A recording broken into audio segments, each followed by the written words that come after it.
What's up, YouTube? Welcome back. And especially YouTube itself, what's up? I'm sorry, but I had to make an addition to this video. This is an edit after editing. I had to put this in so that hopefully we will all be able to see this video. If you want to skip this crap as a normal viewer, here's a timestamp where you can go beyond all this crap.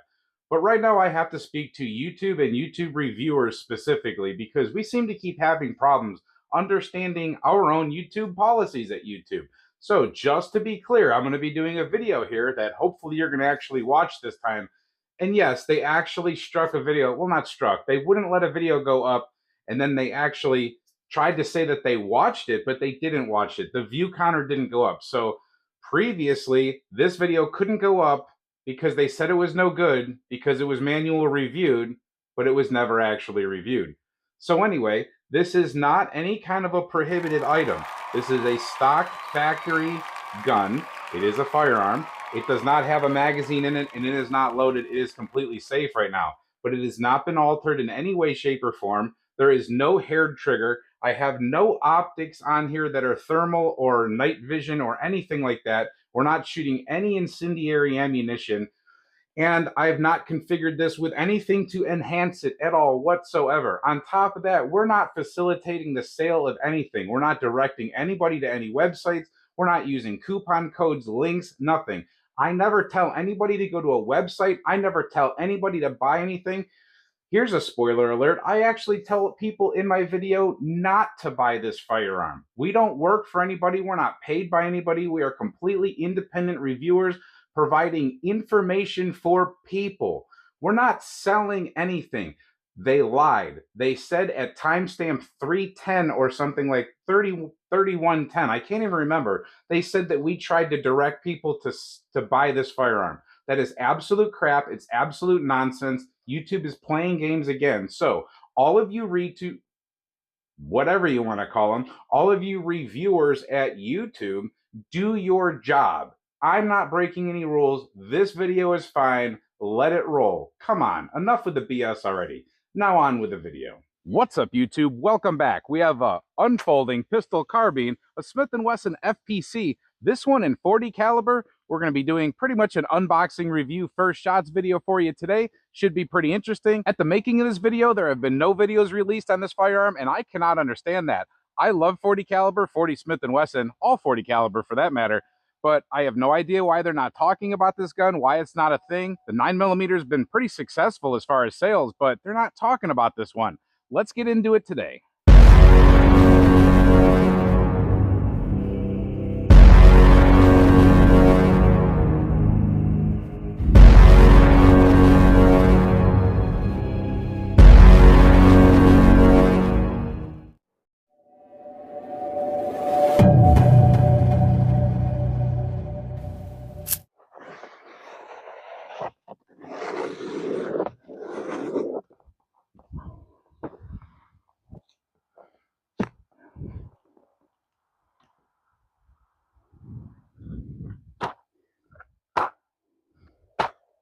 So first things first, tabletop. Now, if you guys are familiar with the 9mm version, this might seem like it's going to be a pretty boring portion for you, but keep in mind, this is the Turkey's opinion. This is no BS review time. We don't get paid to do this from any company. We give our honest opinions all the time.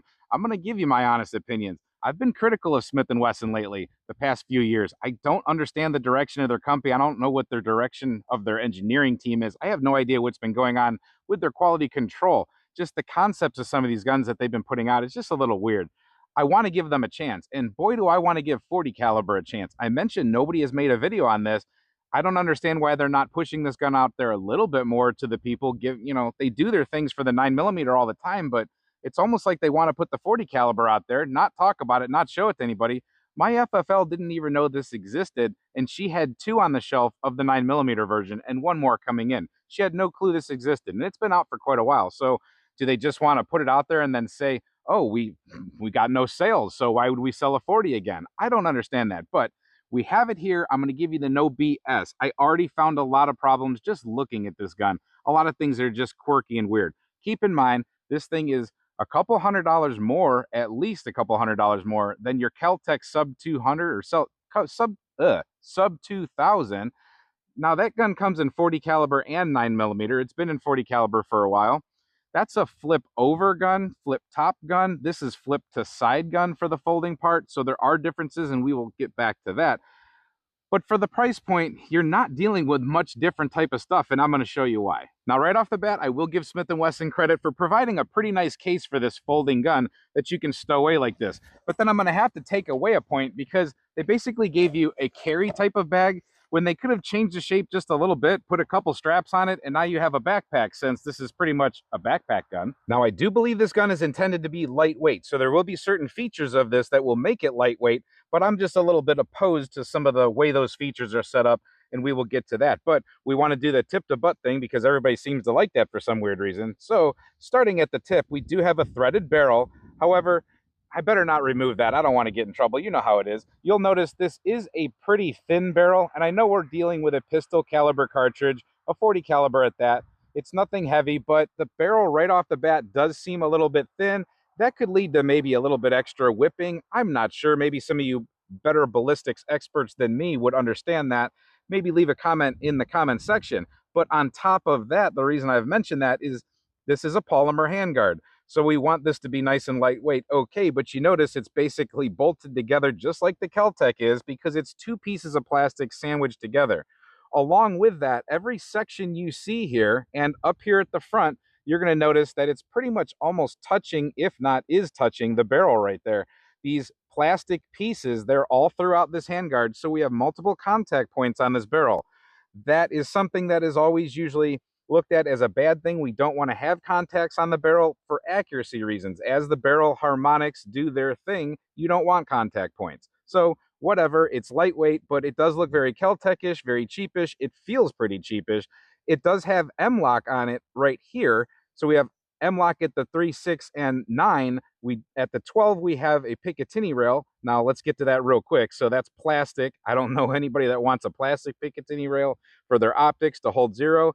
There have been reports on the 9mm where the 0 can be affected by this plasticky rail as opposed to any kind of a metal that might be more solid. But getting back to the M-LOK points, we have them at 3, 6, and 9. Why don't we have them here at the corners? We could easily have cut these out. I don't think it would be that hard to make those M-LOK also. Now, this is my QD point. This did not come attached to the rifle, so don't think that that's something that comes with it. Now, I'm going to set the M&P handgun here just for a little bit reference as we're talking. You see, it's pretty much the same thing. I call this a handgun style instead of the AR style. I don't know what it's actually called, but you'll notice a different type of a trigger in here. I will say that the trigger, we did dry fire this. It's never actually been shot yet, but the trigger, it's a little different. We'll show it to you. I don't like how Smith & Wesson keeps messing around, putting a different trigger on all these different guns. They need to get a little bit more consistent of which trigger they want to use for their guns. It seems like every new gun has a new experimental model of trigger, and it's hard to get used to the Smith & Wesson M&P lineup, or just the Smith & Wesson lineup in general when they keep changing things. Now, you might have noticed, though, this grip here is a little bit shorter compared to the handgun over there. They've made up for it with this magwell insert here that they have on the magazine. So there's a piece here that floats, and that's not good because I don't like anything that floats. These are always a pain in the butt, especially when they're not very secure. So even though they say that you can use your regular M&P 15 magazines, when you do so, you end up with a space here. So we're going to have to source spacers if we want to use all of our old magazines. In the meantime, when it comes to the 20-round magazines that they also send with the gun, they do send 2, and there's more points for Smith & Wesson for sending the actual required amount of magazines with the gun, even though they're not the best. So we have the same slider spacer situation, and yeah, that does go ahead and fill up your grip just fine, but I also question why they just didn't do it like they did with the older generation extended magazines like this here M&P 45 magazine, where it's a much more secure base situation that's pretty much stuck down there. You can't move that, and it fills up the grip just fine. I would actually much rather a situation like that that matches the grip much better, but maybe that's just my personal opinion. The gun does come with interchangeable back straps, and I do find that handy. There is a big difference between the smallest one and the largest one. It's good to do that with your handguns. Have a nice perfect grip on it. You want a master grip on your guns. Even though this is a shouldered rifle, carbine, whatever you want to call it, it still is nice to have a kind of customizable grip. They say that this magazine is swappable, so it's semi-ambidextrous. However, when you look right here, we have our first oddity that I just cannot figure out from Smith & Wesson. This is what would be an ambidextrous, since it's on this side, slide release or slide stop. However, it is only a slide stop for when you're running empty or you're locking back. this will not release. You cannot get your finger in here enough or manipulate it enough. At least I couldn't. I didn't want to really get my finger in there because it looks like it's going to take a chunk of your finger out if it closes on it. But they did not, in my opinion. It's recessed and fenced, so in my opinion, it's not meant to be used as a slide release. That's very annoying. That makes it so you have to come back here to this very plasticky charging handle to go ahead and do any releasing. We'll get back to that in a second. Let's come up here to this very clunky folding mechanism. So to get the gun to fold, you're going to want to do this type of a maneuver, and it's just clunky. It's just weird. I know that that's just a folding feature. Okay, fine. But it is kind of clunky. I think it could be a snag point possibly, where it could hit on things and bump, and then accidentally your gun kind of comes out of hinge. I'm not sure if there's a great solution for that, but this just doesn't seem ideal. On top of that, here is a hex head type of a bolt right here, and that's all well and good.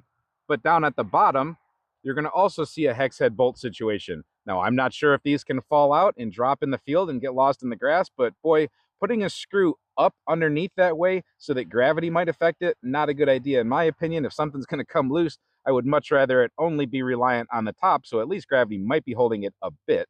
Maybe that's nitpicky, maybe not, I don't know. But let's move on here to what we would think of would be an upper receiver, but it's really not. This is a this is a dust cover or a guard of some sort. Definitely more of this plasticky material they're using. It's still bolted in here like a Kel-Tec again. And I can just imagine if we have any problems, if we had some really big kaboom or kabangs for some reason, I would not want pieces of plastic jumping around in my face. So I don't really like this. This doesn't look very strong and secure. We did have a recall with one of these pistol caliber carbines from Smith & Wesson out of battery detonations. I'll put the picture up in the corner of what model gun it was. But if we have one of those here and it blows this dust cover, get ready. Keep your eye protection on. Moving back is what looks like a buffer tube type situation, and we have this charging handle. Now, this charging handle is weird. It just looks like a very cheap piece of plastic, and yes, you grab it and charge it like this. Now, very plasticky. I mean, I can't really describe it through the camera well, except for maybe you can see some bending going on there.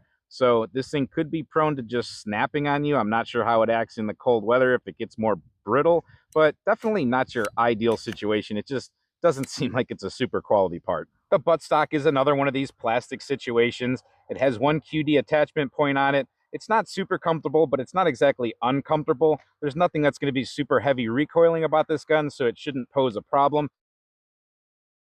You are able to store 2 magazines in here, so that is helpful. And these are the magazines that come in the gun. So again, that's good that Smith & Wesson actually sent those. However, we have a really weird situation here. We have a not very, I don't know how to say it. It's not very ergonomic. It's not very comfortable, and it's definitely just looks weird. But we have a release here. Now I notice on mine, the release will stick sometimes on this side. It's not doing it today, but sometimes that actually sticks, and that would suck if it sticks and lets your magazine fall out. But this is also counterintuitive. You would think that this side would take out this mag, however it does not. This side takes out this mag. So that's the first thing you have to get used to, is it is opposite day at Smith & Wesson. I understand that that's because that's the way that that lever mechanism works, but still, I'm going to show you later on, it's not very cool to do reloads like that. All right, so we flipped her over. There's not too much different on this side. We still have that fenced and recessed bolt catch, and we still have this big hump of a hinge right here. Now, whether you're right or left-handed, it's not going to matter because it's on either side of the gun. But if you go ahead and put a sling on your rifle and you're carrying this thing around, I never like it when there's a hinge situation. The Ruger LC carbine did the same thing, but at least that was just on one side, not both sides. But you're always going to have this digging into your sternum if you're carrying your rifle slung on your chest without some sort of gear, which I don't think everybody's going to be wearing gear. It's just another personal preference thing. We can see here a logo from Midwest Industries, so they have outsourced the making of their rail. Speaking of the rail is only here for the barrel shroud portion. It does not extend back here on this dust cover or receiver. Therefore, it forces you to put whatever optic you're going to use up front, up forward. Now, I know that's where a lot of people want their red dot optics, whether it's an RMR or a Romeo red dot type of thing like this, or whatever you want to put on there. But it's not my personal preference. I like mine to be closer to my eye. You're not able to use any kind of a magnifier or anything like that. There's not enough real estate on here, so forget any of that.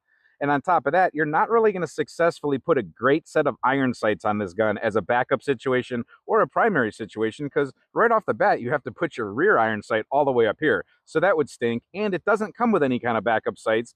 Ruger at least provides you with their version of Magpul sights, and they're actually really good. I think every gun should come standard with some form of iron sights. We shouldn't be dependent upon optics all the time. All right, now I had to come off the table for this, but you got to pay attention to this one, guys. This one's really important. We do have a cross bolt safety. You're probably wondering, where is the safety? And you were probably wondering what this button right here was. That is the cross bolt safety. So all well and good for this finger. I guess some people might have to reach a little bit, including me a hair. It's got a good texture, and it feels good when you press it through. It's actually very tactile, nice. However, that cross bolt safety is good for that hand, but what about this hand? So you can put the gun off of safe, but to resafe the gun, you're going to have to use your other hand. So this is now a gun where basically you have to hold it with two hands to toggle that safety. That's pretty ridiculous. That's a dumb design in my opinion. I think that we should have it up here where we have the classic trigger or 1911 style or M&P style paddle safety, or even a crossbolt safety somewhere in this area or up here like the Kel-Tec. Anything but that. Anything but this far forward. That's kind of ridiculous. Here's another one that's going to be kind of weird to show you, but this buttstock, I can't do it with my hand, but this thing is not exactly super secure. So once you get it into your shoulder, you can pull in to a certain point, but then you pull in a little farther. Those of you that shoot rifle know that if you want to really get a good sturdy grip on a gun, pull it into your shoulder to get the best aim you can possibly, the best steady platform possible. Well, when you do that, it gets to a certain point and then it kind of pops. It just has a little bit of a levering action. So each time it does that, it kind of rocks forward just a little bit, and it's unexpected, and you almost can't control it because it's a mechanical levering action that happens inside the gun. If you're looking through at your red dot, every time you're on target, as soon as you hit that little point, it's a definite pull down. You'll naturally have a little pull down if you pull into your shoulder, but this is an extra little pop that can get a little annoying. I know that sounds like nitpicking again, but I try to bring things to you that you won't notice through a video when someone's just selling you the gun and telling you, oh, this thing's super awesome. Here's all the reasons you should go buy it. I like to give you the real world situations about these guns. That's just a little annoying. Another annoying point is these magazines. Like I said, we were going to come back to it, and we are. So if we have to do a reload on this firearm, we would naturally just hit our magazine release, get rid of our our empty magazine. We're going to dispose of it on the ground usually, but I'll put it in the pocket because it's snowy. Now, we would normally come out of our holster or our mag belt or something, and we would pull a magazine out of retention and come back in. People stage their magazines differently. Bullet nose forward, bullet nose backwards. Me personally, I stage my magazines so that the bullet will be forward and I can go right into my gun, hit the mag release or the slide release, and there we go. That's why that's annoying that we can't immediately drop it. We have to come back to the charging handle to drop it. But on top of that, if you're going to go ahead and pull one of these magazines out of the mag holder, first you have to remember which button to toggle. So I remember by now finally, but toggle the opposite button, pull that magazine out. So when you pull it out, it's going to be nose backward with the bullet. So you'll see that I'll demonstrate it one time with an actual round in there, but coming right out of the actual holder, they've just screwed that up. They're in the wrong direction for a quick and efficient magazine top off or reload. You don't want to have extra manipulations. That's always lost time and it's confusion, especially if you're used to doing it a specific way with a pistol. You want it to come out and go straight in there, not have to have some sort of a flipping manipulation. The more major gun handling you have, the more chances you have for air, dropping magazines, things go wrong, problems getting the actual magazine seated, and wow, let me show you. That just pinched my finger. That's the first time that happened, and that hurts like heck. I'm going to leave it there just to show you, but holy crap. Look at my finger. There's a problem with those spacers. That sucks. But anyway, I guess that could happen with any magazine, but that's not cool. So they've shortened the magazine right there. That just happened on camera in real time. So my pinky hangs off the gun, and I just smacked that magazine in there and completely pinched my finger in the gun. Why in the heck did they shorten the grip? It's not like this is for concealed carry. I'm telling you, the engineering team at Smith & Wesson, we're going to go back to the logo here. So we figured out that this is not an actual M&P. Nobody's going to use this in a police department. No military unit's going to buy this. So this is not military and police. This is mescaline and peyote, and that's what the engineering team starts their day out every day. And that's why they can come up with guns like this flipping piece of crap. So now that I'm done beating the snot out of it on the tabletop, let's go ahead and get it on the range and beat the crap out of it some more. All right, first ammo up is going to be 180 grain MagTech full metal jacket flat point. It doesn't have a velocity listed on the box, but stay tuned for our next video. We will be doing ammo velocity testing with all sorts of ammo out of this carbine. I have the 15 round magazine loaded up, and I have one of the 20 round magazines loaded up. I will do a mag change. We'll go through all of those, and we're going to go for function no matter what. The biggest thing about any of these firearms for me is reliability. Sometimes I don't care if they're junky, clunky, expensive, nice, whatever. They just have to be reliable. All firearms must be reliable. They're life-saving tools. All right, these will be the first shots out of this firearm. It's out of the box. It's not been disassembled and all that stuff. I'm not going through that. We're going to shoot this thing out of the box and see how that works. I know some people disagree with that, but whatever. This will be the first one in there, and I'm pretty sure it went in there. I don't have a 0 on this thing yet. We'll find out right now. Make sure my terrible safety up there is handled.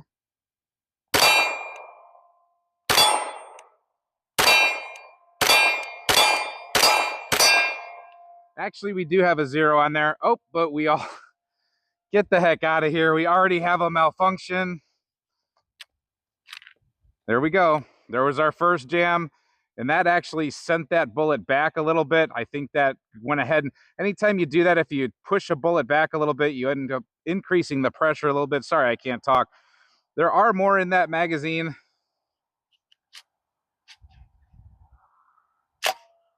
I'm assuming one went. I'll save this one for the end, but we do have a pretty good 0 on there, I think, accidentally. The recoil impulse is not bad. I mean, it's a 40 caliber.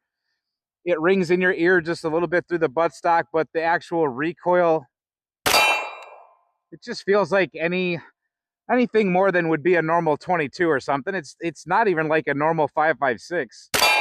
I guess it's like some of them that are made to be very light on recoil. They say delete recoil. Well, with a pistol caliber, you're doing that.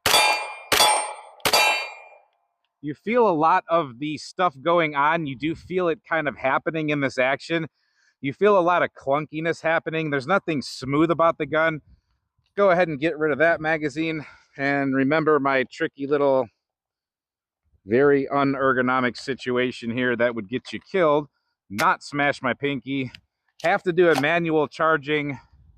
That did not take that bullet in there like it was supposed to at first. And yeah, now I'm having a stovepipe issue. So what I will do is I'll clear this one, maybe easily. There's actually a round that was trying, we have a mess in there. So we had the stovepipe, but then we have another round that's totally cockeyed. It's not where it's supposed to be. Let me see if I can get it to kind of go. It's not going to want to go because now it's going to want to strip another one out. So that one's a big gem. So let's go ahead and take this thing inside. I'll do what I'm supposed to do according to a lot of people now. I'm going to clean this thing, oil this thing, and we'll come back out and we'll see if it runs. All right, here we go again. We've reloaded the magazines. They're back up to 20 and 15 again.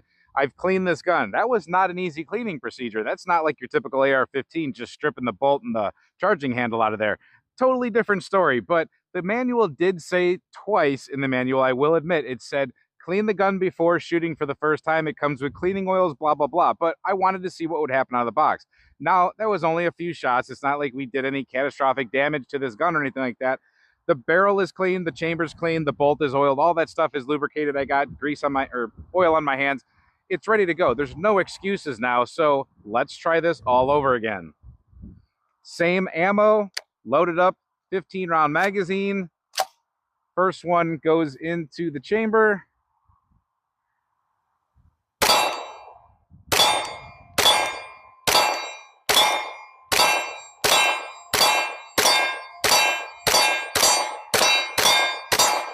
All right, we got 15 to run. So maybe it is a situation where it really does need oiled. I don't know. I just don't understand. They say it goes with shipping grease, but I don't know why we can't come up with just an awesome shipping grease that's also a lubricant. But whatever. The Glocks come with their gunk on the rail.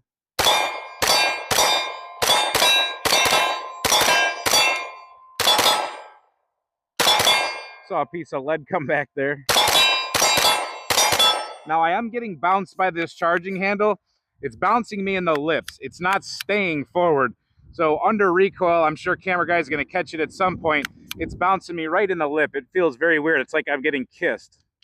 And we are empty. We are totally out. So my brass is landing, for those that care, my brass is landing at about a 2 o'clock position right over there, and it's, you know, within a rifle's length or two. It doesn't spit too far. I'm sure it would be different with higher velocity ammo, but maybe it did just need the cleaning. Let's move on to a different ammo. All right, next up is what is usually a very good ammunition, Spear Lawman 165 grain total metal jacket. You'll notice that this ammo is a little bit tarnished. It was at the bottom of the basket somewhere for whoever sold this to me. I can't remember exactly where I got it. Still should function pretty good. 165 grain, like I said, instead of the 180 grain that we just shot out of the MagTech. There's a target down there, probably about 65, 70 yards. I'm gonna go ahead and just see if I'm able to hit that, if I'm zeroed enough for it, or see what kind of drop we have.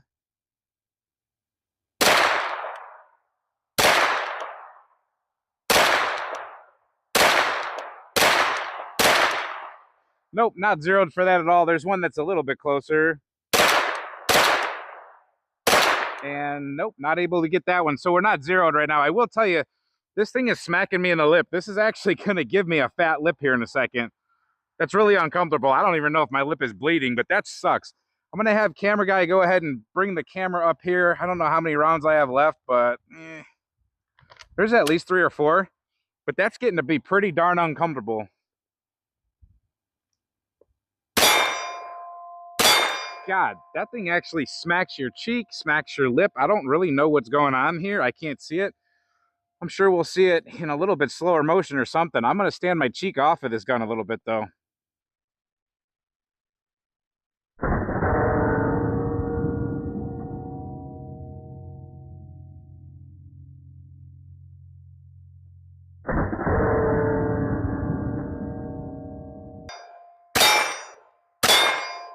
Boy, I'll tell you what, that is severely uncomfortable. I'm not being a baby. I'm not being a sissy. I'm not trying to pick. That is really super uncomfortable. Between getting smacked here and then there's some kind of a bite that's happening up here. It's just something to do with the recoil or something with the spring bottoming out back here. That is very, very uncomfortable. All right, I'm not even joking, guys. This kind of sucks. I don't even really want to shoot this gun much anymore, but I will go ahead and see if this 20-round magazine, I'll see if it goes ahead and flies out of it. I'm just going to stand myself off of it a little bit. Well, I better put one in the chamber. And that screws with my ear pro. You still feel a little bit of a bite, but yeah, I'm keeping my face away from that charging handle. Totally bites you right back here. So it is something to do with this spring bottoming out. So between getting smacked in the face and the spring, this is just nuts. I mean, I can't think of any other comfortable way to shoot it. I mean, there's a way.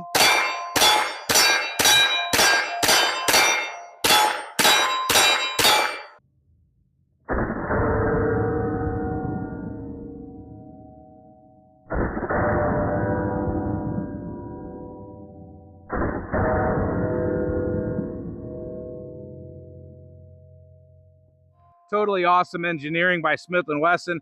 I'm pretty sure that they went out in the range and they absolutely tested the living crap out of this. I'm sure they did mag changes. I'm sure they got their face right up here into the red dot where they want you, since they set it so far forward, you know, they want you to get all up on the gun. I'm sure they did that and they experienced this biting them in the face. I'm sure they felt that. I'm sure they tested this thing so much and they said, you know, it just beats the living crap out of the shooter that I think everybody's going to love it, and let's go ahead and put it out there anyway. Yeah, what is going on, Smith & Wesson? We got to try some defensive ammunition, but this absolutely sucks. I'm doing it for you, YouTube. All right, next up, we're going to run this defensive ammo. This is Hornady Critical Duty 175 grain flex tip. This will have a velocity on it. The velocity is 10-10 out of this box. This is a really good defensive ammo. I like 40 caliber, 10 millimeter, 45-9. I like it in just about everything. It's a really good. The critical duty, keep in mind, is different from the defense, but this duty one, it's pretty nice as far as penetration, and it does get good expansion. It's no joke. The 40 caliber is actually loaded very nicely. We'll just see if it runs, because you need to have this type of ammunition, duty or defensive ammunition. You need to have it run through these type of guns, not just full metal jacket flat point. We're going to have camera guy do it, though, because I'm tired of this gun. All right, there's the 175 grain flex tip. Camera guy's up. We are only going to do the 115-round magazine, and it probably sounds funny because he's got the microphone, but 115-round magazine, I'm not wasting a whole bunch of ammo on this gun.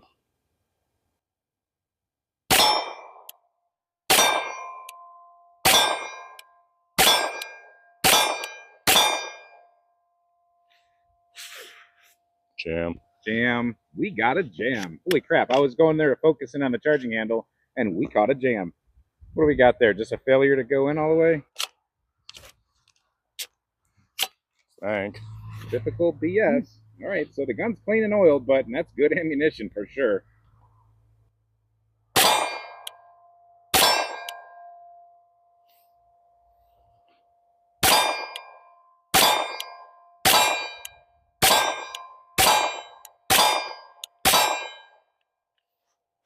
And we're out. And you're all right. It does smack you in the face. It's charging handle. It's quite annoying, actually. Yeah, it looks like it. Not cool. I can see it from this perspective. What a hunk of junk. All right, I haven't shown you the trigger yet because I got irritated, but we have a blade safety of some sort in there, which I really don't like those. They do have a tendency to kind of break under super recoil, but get through that blade safety and immediately starts to engage the actual trigger. And then you have a little bit of sponginess that you come up into, and then it breaks. The reset is all the way there, and then it breaks. Now, when it does break and you get through it, you go to a definite backstop. There is no over travel in this whatsoever. So again, through the blade, through the take up here, you get to a spongy little wall, and then it breaks. I can't call it a good trigger. Can't necessarily call it a bad trigger, but it's nothing special. Like I said, Smith & Wesson keeps messing around with the triggers that they use in all these different guns. There's the very edge of reset. You go beyond, at least I'm going beyond a little bit, the reset, but there you go. So it's not horrible, just not great. I'll go ahead and actually do it with ammunition in the gun so you can see the firing point. So take up.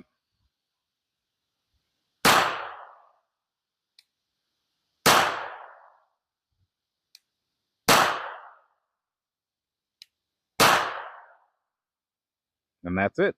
For those that care, here's a piece of the brass. People always ask me to show that. At least it doesn't destroy brass. There's no big, huge dents or drags in the case. The primer, there's the kind of primer strike you get out of it, but there's no big, huge yanks out of that rim or anything like that. So at least it'll leave reloadable brass. I'm not actually sure about the chamber support. I'll have to check on that. Dropping around in there, I can report it does have full chamber support, so that is good. It is always fun to come outside in the snow because you get to see the full spalling effect off of that plate. You get to see how bad it actually tears up the ground. Spalling is no joke, guys. Be careful how you angle your steel. Well, I don't know what to tell you guys. It's just another failure in my opinion. I started this a little bit biased. I can admit that. Smith & Wesson has a bad track record lately. I thought that they could redeem themselves, and I truly love 40 Smith & Wesson. I actually mentioned in a video one time, I don't know if it was for this gun or for the Response pistol carbine, but I had mentioned, I don't know why they don't make these things in 40 caliber. Hopefully they do. Same thing with some of their other guns. Well, my wish was answered. I mean, they made the gun in 40 caliber, but the gun sucks. I never thought to pick it up at 9mm to try it out, so I had no idea. This was completely blind as far as me coming into trying this specific platform. I know a lot of people have the 9mm. Maybe there's a little bit of a difference as far as that pinching effect back here, or maybe I have for some reason a lemon or a weird one. I highly doubt that though, and I don't think it's all just because of 40 Smith & Wesson. I don't believe that. I was actually, once I saw the 40, I said maybe they'll make this in a 10, but I can tell you right now, they just need to stop. I'm not trying to pick. I'm telling you, I truly like Smith & Wesson of the past. Whatever's going on with them right now, it's just got to stop. They're ruining their company. It's slowly happening. They're just going away. This is very Kel-Tec-ish. We haven't even got into accuracy testing yet. I'm going to do a bunch more shooting with this, despite how much I don't like it. I'm going to do my job, and I'm going to bring you guys the information. We're going to do velocity testing. We'll hit some gel blocks. We'll compare it to the pistol. Like I said, nobody's got any footage on this out there on the YouTubes right now, so we're going to do our job. We'll bring it to you. I just don't know about the future of Smith & Wesson. I don't think, I'll tell you right now, I am not a salesman or a shill or anything like that. You already know that, but I'll take it a step farther. Don't buy this. You're wasting your money. I wasted my money so that you didn't have to. That's just how it goes sometimes. Again, doing my job. Don't buy this. And I mean, I guess I have to leave it up to you. I can't take away anybody's business, but it's up to you if you want to buy this piece of crap. I'm telling you, I don't think it's worth the money. The Kel-Tec is probably a better option at this point, and that's sad to say because I don't own any Kel-Tec products for a reason. They're just not quality. I've worked in places, I've been around them, I've handled enough of them. They're garbage, and this is right in there with it. I don't know what Smith & Wesson is thinking. Again, mescaline and peyote, not M&P. To actually brand this M&P, it's destroying the M&P image. They did that with their Smith & Wesson M&P 10 millimeter. That's, I almost said Springfield, because Springfield came along and whooped their butt with the XDM Elite version. And Springfield gets it completely right. Glock, for the most part, gets it right. Smith & Wesson choked to death on the 10 millimeter. Some people had good results, but for the most part, I think the gun's a failure. It cannot run the plethora of 10 millimeter ammunition out there. This is a 40 Smith & Wesson. This should not be that hard. Again, I don't know if there's problems like this with the 9 millimeter, but if there are, that's going to be even more sad, because how do you screw up 9 millimeter? I've rambled on long enough. Let me know in the comments what you think. I'll be doing more testing. Stay tuned for that. Hopefully we get more information, because information's good no matter what. But thank you for watching this video. Thank you for watching all of our videos. If you found this helpful, if you think somebody's thinking about buying this, maybe you want to give them a heads up and share this video, or if there's a group of people, you know how that stuff goes, share the video around. We need to get these kind of reviews out there. I'm not trying to trash or take down Smith & Wesson, but a lot of times you see reviews come out in bulk, en masse, at the release of a gun, and it's all just perfect, perfume and roses. They're trying to sell the gun. You don't get the real world views and reviews out there. So this is my real world view of this gun and review of this gun, and I think it totally sucks.